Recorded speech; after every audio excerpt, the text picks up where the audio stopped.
Hello દોસ્તો, તો સ્વાગત છે મારા ન્યૂ વિડીયોમાં। તો આજે અમે મુલાકાત લઈશું કોટના બીચ, જે આવેલું છે વડોદરા શહેરમાં। તે વડોદરાથી આશરે 17 થી 35 કિલોમીટર વચ્ચે આવેલું છે, જે વાસદ મહીસાગર નદી પાસે ટચ થાય છે, જ્યાં વધારે લોકો ગરમીના મોસમમાં નાહવા માટે આવે છે, જે વધારે ઊંડું પણ નથી।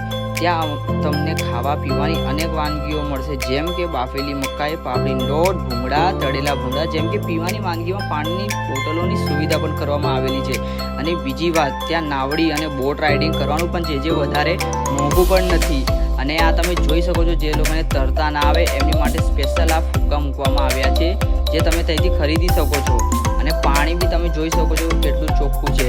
અને ત્યાં પાર્કિંગની પણ સુવિધા કરવામાં આવેલી છે, તો તમે જોઈ શકો છો પાર્કિંગનું કેટલું મોટું પ્લેસ છે।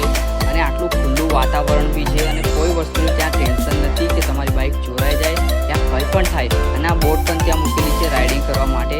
અને તમે જોઈ શકો છો પબ્લિક બી ત્યાં કેટલી બધી આવે છે, પાર્કિંગ બી કેટલું બધું મોટું ખુલ્લું છે। તમે આખું બોટ તમે બતાવી શકો છો કેટલું સારો પ્લેસ છે। તો આ વડોદરાથી વધારે દૂર નથી, તો તમે લોકો ક્યારે જવાના છો જલ્દીથી મને વિડીયોમાં બતાવો। અને તમે જોઈ શકો છો આ ઊંટનું પણ છે, જે તમે સવારી કરી શકો છો। તો તમે જલ્દીથી મને કોમેન્ટમાં બતાવો, અને પ્લીઝ યાર આ વિડીયો તમને સારો લાગે સબસ્ક્રાઈબ કરો, તમારા બીજા ફ્રેન્ડને બી શેર કરો। થેન્ક યુ દોસ્તો, અને આવા જ મારા વિડીયોમાં બન્યા રહો। Thank you for watching.